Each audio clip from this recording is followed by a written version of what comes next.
I'm Ashley Malik, and I help midlife moms to feel amazing using nutrition and mindset strategies that give you the healthy, happy, and confident life you've been striving for.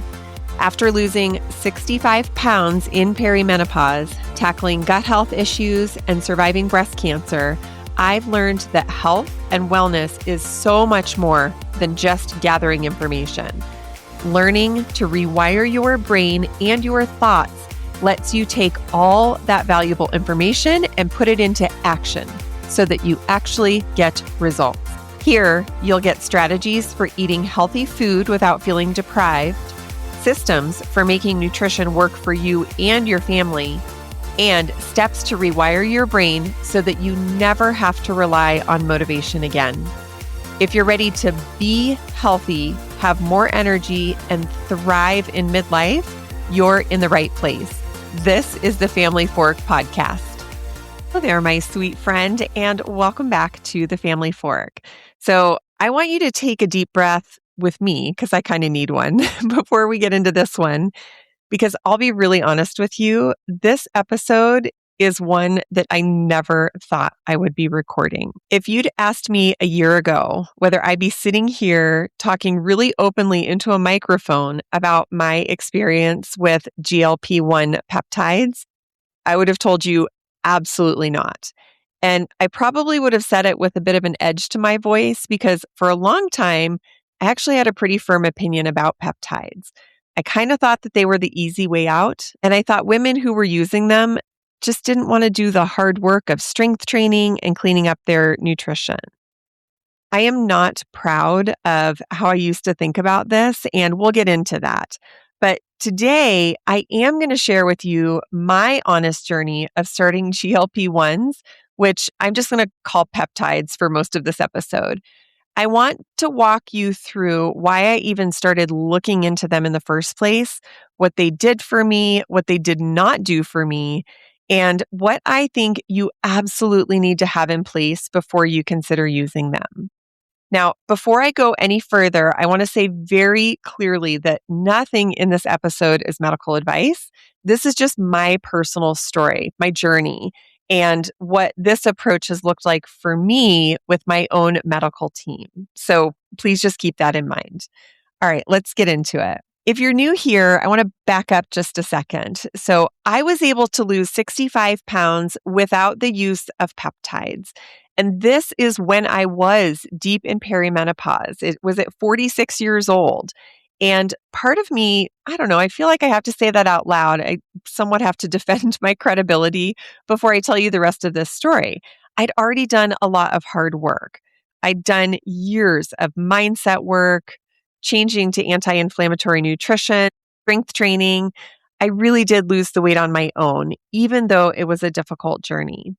And then in 2025, I was diagnosed with breast cancer.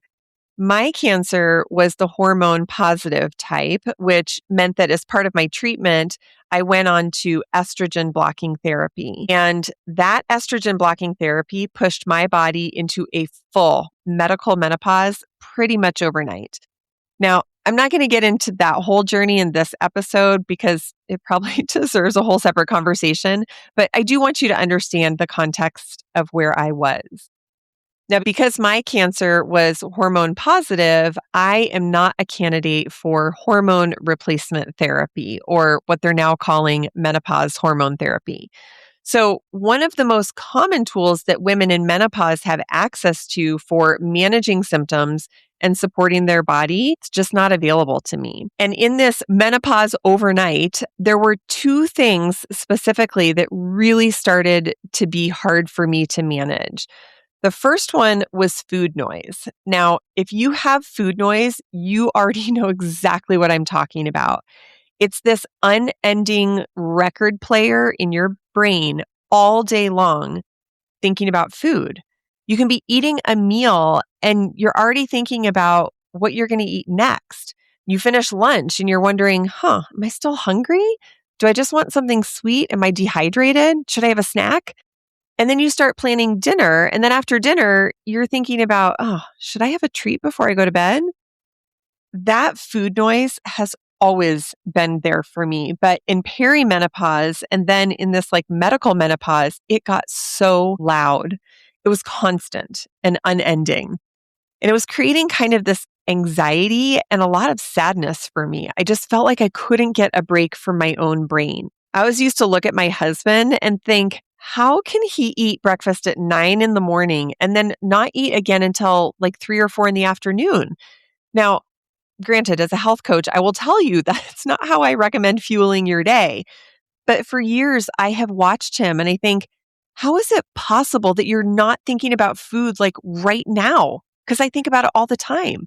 I literally could not wrap my brain around it. Now, the second thing that I was struggling with was inflammation. I had my labs run and I could see that my inflammatory markers had gone up since starting the estrogen blocking therapy.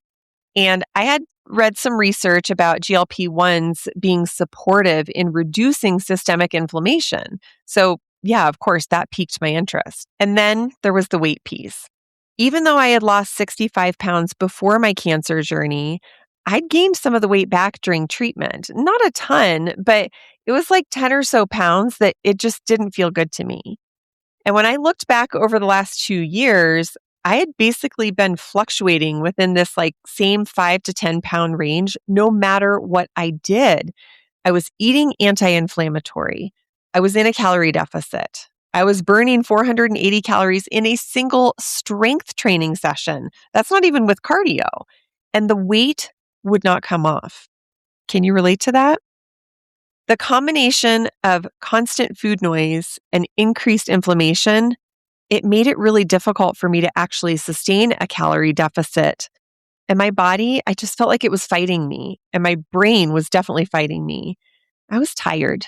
To be honest, I was just tired. So I started doing my research, and I mean real research. I talked to my oncologist, my functional practitioner. I talked to a really good friend who was already using peptides and who walked me through her own personal experience, things that she had learned, what to watch out for. I read a bunch of studies. I asked questions. And the more that I learned, the more that I realized what I had believed about peptides, specifically GLP, it was really based on stigma, not on science. It was based on assumptions, not on understanding. I had a lot of shame as I was making this decision because of how I used to talk about peptides and also because of the stigma, because I had spent years building a brand around doing the hard work and earning whatever that means, earning your health. And here I was considering something that I had previously written off as the easy way out. But when I sat down with my oncologist, she told me she was 100% supportive of me starting a microdose of weight loss peptides. So I felt comfortable that I was making an informed choice for my body. So I started. Now, let's talk first about what the peptides did for me, and then we'll talk about what they absolutely did not do, because that part is just as important. So initially, I did lose a couple of pounds, but I want to be honest, it was not dramatic. I think across the whole first stretch, I lost maybe 4 or 5 pounds. That was it. I was microdosing, which means a very low dose, and I wasn't expecting it to do anything dramatic. So I was genuinely okay with that because the weight was not the primary reason for me starting. But here's what I did not expect. As I continued to microdose, I started learning my body's hunger cues for what felt like the first time in my entire life. And I'm not exaggerating when I say that. I had lived my entire life with constant food noise, and I had never really known what it felt like to be hungry versus thirsty versus craving sugar versus just wanting a little something to eat. I couldn't tell any of the signals apart, and they all blended together into this like constant chatter in my brain about food. And when the food noise went quiet, I could finally hear my body. I started recognizing when I was actually hungry. And maybe even more importantly, I started recognizing when I was full. I had never really felt full in the middle of a meal before. I would just eat what was on my plate. And then I would assess afterwards, do I want some more? But with the peptides, I would be in the middle of eating and my body would say, okay, we're done. We're good. that forced me to eat slower and more mindfully. It actually encouraged me to stop eating at my desk for lunch, which, if you work in a home office like I do, you know how hard that can be. I actually had to get okay with wasting some food at first because I would fix, for dinner, some salmon, brown rice, and broccoli, and I couldn't eat it all. So I had to learn over a few weeks what was realistic portion sizes for my body now versus what I had been serving myself before. Now, one thing I want to flag here, I never stopped tracking. I was using MyFitnessPal the whole time so I could see how many calories I was eating and what my macros looked like. This is so, so important when you are on the GLP-1s because the risk is that you eat too few calories or you don't get enough protein, and then you start having negative side effects like losing muscle or losing hair. I'll come back to that in a minute. But then about a month in, I started noticing this decrease in inflammation. My brain fog was clearing, and my hair, it actually stopped coming out in the shower the way it had been. I felt more focused and alert, and I actually felt better in my body. So, for the reasons I started microdosing, this is exactly what I was hoping it would do. It quieted the food noise in a way that I seriously had never experienced. And it lowered my inflammation. And as a bonus, it helped me take off a few pounds. Now, I want to talk about what these weight loss peptides do not do for you, because it is really easy right now to look on social media or anywhere and see women who have successfully lost the weight with these peptides. But there's another side that's important to discuss. The GLP-1 peptides, they will not fix a bad diet. So if you're eating processed foods or drinking a lot of alcohol, those things are still going to impact your body, your inflammation, and your gut health, which, if you've listened to the podcast for a while, you know I find that very important. Yeah, you might want a little bit less of these things, but the peptide is not magically going to improve your health if you continue to eat processed foods. As I mentioned, they're not going to clean up your gut health. Now, I have talked about on this podcast before about my long history with candida overgrowth. And I noticed early on that even on the peptides, my candida was still a problem for me. I still had these really annoying sugar cravings, which that was a signal for me that my gut was still out of balance. So I had to use some other supplements and make some other adjustments to clean that up. The peptides, they weren't going to do that work for me. GLP-1s will not balance your macros. You still have to know what you are eating. You have to make sure you're getting enough protein, you're getting enough carbs to fuel your strength training and your just your day.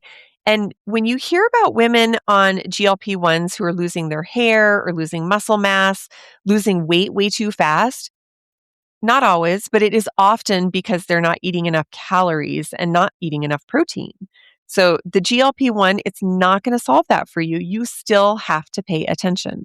So after 6 months of microdosing, I have to be honest, I have completely changed my tune. And I really want to apologize for anyone that I would have ever offended in the past years when I was speaking from a place of not knowing better. I'm glad that I can use this platform to share that I'm capable of updating my beliefs, because I encourage you to do that too. And now I know that GLP-1s can be a really supportive tool. They are not a magic wand. They are one tool in the toolbox of perimenopause and menopause. And they sit alongside anti-inflammatory nutrition and strength training. A lot of doctors call this lifestyle medicine. The peptides do not replace either of those things. And for me, because I can't take hormone replacement therapy, this gave me a way to bring some balance back into my body without adding hormones, which again is not possible with my type of breast cancer. Okay, so if you're thinking about weight loss peptides, or you're already using them, or maybe you're what you considered peptide curious and you don't have any idea where to start, I want to walk you through 4 things that you need to have in place. These are the things that can really support how the peptides work for you, or if you end up in that group of women who are losing weight too fast or losing hair, losing muscle. So the first one is mindset. This is exactly what I teach my students inside the perimenopause weight loss method, because no peptide is going to give you the right mindset.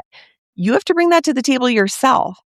You have to understand that perimenopause, menopause, and just aging in general, it's all a journey. You need to know how to think about your body, how to think about food, how to manage setbacks. Creating the right mindset is your insurance policy on every other investment that you make. It's the insurance policy on your time in the kitchen, your time in the gym, and yes, maybe your investment in peptides. So without mindset, the rest of it doesn't stick. The second is anti-inflammatory nutrition. I have been on peptides for 6 months, and I've talked to a lot of other women using them. And I will tell you that anti-inflammatory nutrition is one of the best things that you can do to support your body while you are taking the GLP-1s. The peptides slow your digestion. So you want what you are eating to be working for your body, not against it. So that means real whole foods, protein at every single meal, and cutting back on the inflammatory stuff that's going to sit in your stomach longer, because that's how the GLP-1s work. The third is strength training, and this is non-negotiable. The risk is there to lose lean muscle mass when you use the weight loss peptides if you're not careful. And losing muscle in midlife is one of the worst things that you can do for your future self. We need more muscle as we age to support our bones and to prevent against things like falls. So the way you protect yourself is by eating enough protein and then picking up the really heavy weights. This is not your season to be on the elliptical for an hour, but it is the season to be lifting heavy and fueling your body properly so that the weight you lose is fat and not muscle. And finally, support. You need somebody in your corner who can help you figure out why something's not working, why your peptides have stalled, how to actually get in enough protein in your day, or how to stay consistent when life gets messy, because it always does. This is exactly what I provide inside the method. My students, they get the live coaching calls with me every week, daily access to me in our chat group, protein guides, anti-inflammatory meal plans, recipes, snack guides, all of it. Everything that you need is there, because trying to do this alone is just a recipe for getting overwhelmed and potentially giving up. GLP-1s have honestly been a very meaningful tool for me, and I'm grateful that I was humble enough to change my mind, do the research, talk to my medical team, and find an approach that worked for my specific body and my specific situation. They quieted my food noise, lowered the inflammation, and as a bonus, helped me take off a few pounds. And because I didn't have a medical necessity for them, mine weren't covered by insurance. So I had to find a quality source that worked for me, which brings me to this point, because you're probably wondering, like, how do you actually find safe, good quality peptides? How do you even know what to ask your doctor? And what should you be watching out for? So I am hosting a seminar where I'm actually going to answer all of these questions. Because it's so new for me, it's all fresh in my brain. We're going to talk about safety, quality, sourcing, and what you need to have in place before you ever start. So if you're listening to this episode live, the seminar is on June 9th in the evening. So the link to register is in the show notes. And if you're listening to this after June 9th, don't worry about it. That same link will get you to a replay so that you can still get all of the information. If you'd asked me a year ago if I would be making this episode, I definitely would have told you no way. But I am so glad and grateful that I was willing to update my beliefs. And in doing so, I was able to improve my health. I've always been someone who is willing to consider alternative approaches, because conventional medicine, it hasn't always given me everything I needed on my own health journey over the last 12 or 13 years. So to me, this just felt like one more step for advocating for my own body. I do hope that whether or not GLP-1s would be right for you, I hope this episode gave you the permission to look at them honestly, without shame, without the stigma, without this assumption that you have to be either all in or all out. They're just a tool. They're not a magic wand. And like any tool, they work best when you have the rest of your foundation in place. If this episode resonated with you, or if you have questions for me, please come find me on Instagram. Just send me a DM to @theAshleyMalek. I really do love hearing from you, and I read all of my messages. And if you are peptide curious, please go grab your spot for the seminar at the link in the show notes. Thanks for being here with me today, and thank you for letting me share something this personal with you. I'll see you next week on The Family Fork. Thanks for listening to the Family Fork podcast. I hope today left you inspired and equipped with something tangible that you can put into action today. Remember, success is so much more than just gathering information. You have to put it into action. If this episode resonated with you, here's how you can help the show reach even more midlife moms. Hit follow, share it with a friend who's struggling in midlife too, and if you're feeling generous, leave us a review. Your thoughtful review helps other listeners discover these conversations when they need them the most. This show has become even more than I could have imagined, and it's because of loyal listeners like you who show up and share.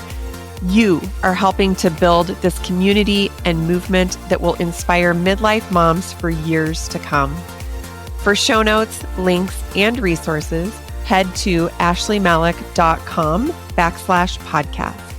Keep striving for the healthy, energized life that you deserve.